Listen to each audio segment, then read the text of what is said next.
Hey guys, welcome to First Time Mom Mistakes. My name is Kathy, and I am here to share with you 5 newborn bathing mistakes that I made as a first time mom. So let's get right into it.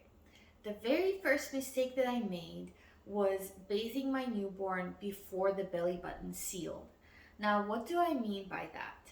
If you read articles on bathing your newborn, everywhere you'll read that once the umbilical cord falls off, you can go ahead and give them a full bath. Well, for my baby, the umbilical cord fell off, but the belly button, so it actually it's supposed to close, right? The belly button kept oozing. I didn't think much of this since I have no experience, and I decided to give her a bath anyway. Not a huge deal, but after that first bath, I noticed that it just kept oozing. It was not sealed. So right away, we went to our pediatrician. Turns out that in some babies, the belly button is not going to seal on its own. So what they have to do is just put these little drops in there, and it just seals right away. It's not painful at all for them. And then you can go ahead and base them as normal. But it's preferable that you do not base them while their belly button is unsealed. So just keep that in mind in case that's your baby. That was my very first mistake. My second mistake was not heating the room where my newborn was being bathed. So I thought that our house is kept pretty warm anyway, at 76, 77 degrees. And this would be a comfortable temperature since this is how she's going to go to sleep after. This is going to be a comfortable temperature for her to bathe. Very big mistake. So the very first day that I gave her a bath, I had my husband set up a camera and everything, to record this memorable moment, and it was a meltdown. It was just a complete fail. And it was really because she was too cold. If you think about it, your baby is really not sitting covered in water like you would be, right?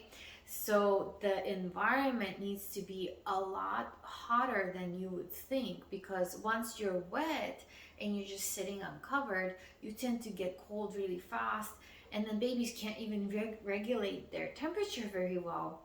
So of course, I didn't know anything about this.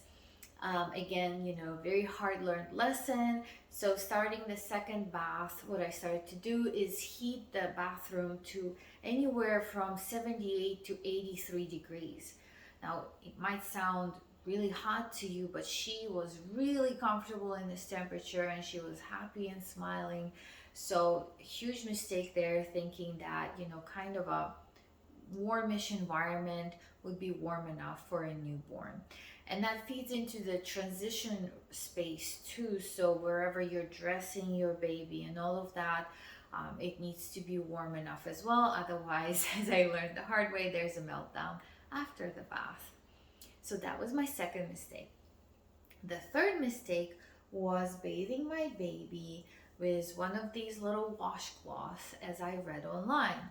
So you'll find many articles that say, your baby's skin is very delicate, just use a washcloth and you're good to go, right? Well, I thought so, but then after a few baths, I noticed that there's this kind of a little bit of a sheen on my baby, right? And I started rubbing it, and it really felt like what it would feel like if I didn't shower well enough. So if I wasn't scrubbing myself well enough. So I realized that one of these little washcloths does not really do a good job bathing in terms of, getting everything off. So what I did was I got a baby sponge, and I'll link it below, the one that I got specifically. Um, I really just kind of connected it to my personal experience. I used to live in Japan, and they have these natural sponges that are super soft, that are usually used for your face. And they're just like the most delicate thing that I could think of. So that's what I got. I'll link it below in case you're interested. But that was my third mistake. My fourth mistake was thinking that I had to bathe my baby at night. So most of the, again, articles, classes, just hearsay is, you bathe your baby at night. It's a part of your bedtime routine, right? And then your baby is nice and sleepy afterwards, and you put them down, they're all relaxed, and everything is great. So that's how I started out. And even after I got, the temperature right and everything was good with the bath, my baby was not sleepy at all after the bath. And I was kind of confused, like, what am I supposed to do with this? I give the baby a bath. Even if she started beforehand, she does not want to go to sleep. So I did a little bit more research, and it turns out that some babies are actually activated by baths instead of relaxed. Really weird, right? I didn't know about this. So what I ended up doing was I switched the bath time to afternoon, kind of before or after the nap, and it actually went a lot better. It seemed to relax her before the nap as long as it was during the afternoon. In the evening, it was just very activating for her. So just keep that in mind. Again, maybe your babies, like most babies, they'll love the nighttime bath, but that's apparently not all babies. So that was my fourth mistake. And fifth mistake, not least, was not using any relaxation kind of calming techniques during the bath. So if you think about it, and again, I didn't think about it at the time at all, your baby can't really entertain themselves during the bath time, right? An older baby is going to be able to play a little bit. They kind of understand more of what's going on.